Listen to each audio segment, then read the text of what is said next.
আগুনে পোড়া মানুষ, অনেক কষ্ট হচ্ছে, তাও অনেক কষ্ট যতটুকু সম্ভাব্য ফেসিলিটি চিকিৎসা দেওয়া হচ্ছে।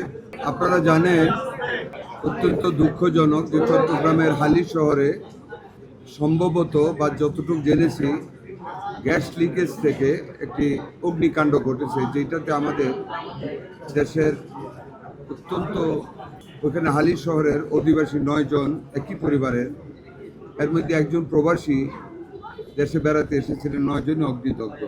ওদেরকে অগ্নিদগ্ধ অবস্থায় উদ্ধার করে আত্মীয় স্বজন ঢাকা আনার পথে একজন রাস্তায় মৃত্যু হয়েছে, আরেকজন আজকে সকালে ঢাকা মেডিকেল কলেজ হাসপাতালে চিকিৎসাধীন অবস্থায় মারা গেছে এইখানে বার্ন ইউনিটে।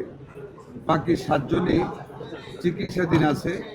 আমাদের হসপিটালের সম্ভাব্য যতগুলি চিকিৎসা দেওয়ার মতন ব্যবস্থা আছে সর্বোত্তমভাবে তাদেরকে চিকিৎসা দেওয়া হচ্ছে। আমি নিজেও দেখে এসেছি। 100% বার্নই বেশিরভাগ না, 100% মানে 3 জন ছিল, একজন তো মারা গেছে আর একজন 80% মারা আছে, গেছে।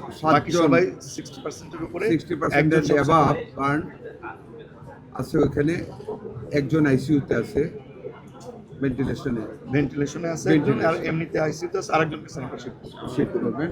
যথাসাধ্য আমরা চেষ্টা করতেছি, আমাদের হসপিটাল কর্তৃপক্ষ চেষ্টা করতেছেন। আমাদের মাননীয় দুর্যোগ মন্ত্রী এখানে আছেন, আমাদের ওই এলাকার মাননীয় সংসদ সদস্য উপস্থিত আছেন। আমাদের অ্যাভেলেবল যত ফেসিলিটিস আছে, মেডিসিন আছে, সব হসপিটাল কর্তৃপক্ষ দিচ্ছেন। বাকি যদি আরও কিছু লাগে আমি আশ্বস্ত করেছি, আমরা উভয়ই আমাদের হাসপাতাল কর্তৃপক্ষকে আমরা সেটা যোগান দেব।